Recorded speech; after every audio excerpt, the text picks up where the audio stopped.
Hi friends, ഞാൻ Farooq Ahmed. KUF മീഡിയയിലേക്ക് നിങ്ങൾക്ക് ഏവർക്കും സ്വാഗതം.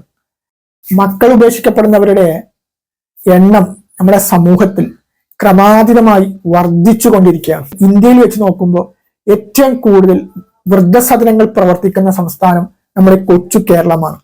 നമ്മൾ പലപ്പോഴും പറയാറുണ്ട്, നമ്മളാണ് മറ്റുള്ള സംസ്ഥാനങ്ങളെ അപേക്ഷിച്ച് നോക്കുമ്പോൾ സാക്ഷരതയിലും സംസ്കാരത്തിലും മുൻപന്തിയിൽ എന്ന് അവകാശപ്പെടുന്ന ഒരു വിഭാഗമാണ് നമ്മുടെ മലയാളികൾ. അത് എന്തുകൊണ്ട് കഴിഞ്ഞാലും അതിപ്പോ നമ്മൾ ബംഗാളിയെയോ അല്ലെങ്കിൽ തമിഴിനെയോ അല്ലെങ്കിൽ മറ്റുള്ള സംസ്ഥാനത്തിൽപ്പെടുന്നവരൊക്കെ ഒരു താരതമ്യപ്പെടുത്തുമ്പോൾ മലയാളികൾ എന്ന് പറഞ്ഞു കഴിഞ്ഞാൽ അതൊരു സംസ്കാരവും സാക്ഷരതയും മുൻപന്തിയിൽ നിൽക്കുന്ന രീതിയിലാണെന്ന് സ്വയം അഹങ്കരിക്കുന്നവർ തന്നെയാണ്. പക്ഷെ നേരെ മറിച്ച് മറ്റുള്ള സംസ്ഥാനങ്ങളിൽ നിന്ന് അപേക്ഷിച്ച് നോക്കുമ്പോൾ ഇന്ന് ഇന്ത്യയിൽ വെച്ച് ഏറ്റവും കൂടുതൽ വൃദ്ധസദനങ്ങൾ പ്രവർത്തിക്കുന്ന സംസ്ഥാനം നമ്മുടെ കൊച്ചു കേരളമാണ്. അതായത് 590-ലേറെ വൃദ്ധസദനങ്ങൾ സർക്കാരിന്റെ അധീനത്തിൽ മാത്രം നമ്മുടെ കേരളത്തിൽ പ്രവർത്തിക്കുന്നുണ്ട്.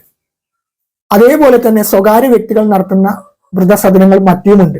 അത് ഇവിടെ എണ്ണപ്പെടാൻ പറ്റുന്നില്ല. ഇങ്ങനെ പറയുമ്പോൾ അതായത് സാക്ഷരതയിലും സംസ്കാരത്തിലും മുൻപന്തിയിലാണെന്ന് അവകാശപ്പെടുന്ന നമ്മൾ തന്നെ സ്വന്തം മാതാവിനെയും പിതാവിനെയും പ്രായമാകുമ്പോൾ വെളിയിലോ അല്ലെങ്കിൽ വൃദ്ധസദനത്തിലോ ഒക്കെ തള്ളപ്പെടുന്ന രീതിയിലും നമ്മൾ കേവലം ഒന്നാമതാണെന്നുള്ള കാര്യം നമുക്ക് നിഷേധിക്കാൻ പറ്റത്തില്ല.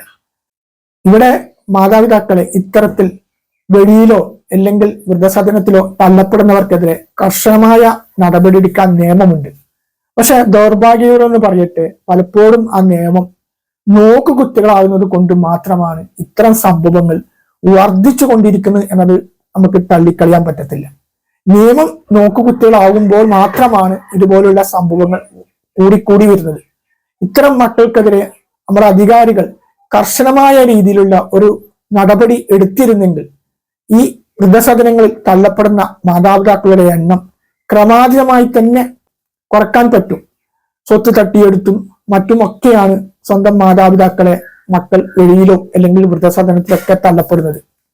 അതുകൊണ്ട് ഇത്തരം സംഭവങ്ങൾ നമ്മുടെ സമൂഹത്തിൽ നിന്ന് കുറക്കാൻ വേണ്ടിയിട്ട് ഇത്തരം മക്കൾക്കെതിരെ കർശനമായിട്ടുള്ള നടപടി എടുക്കണമെന്നാണ് ഈ അവസരത്തിൽ ആവശ്യപ്പെടാനുള്ളത്.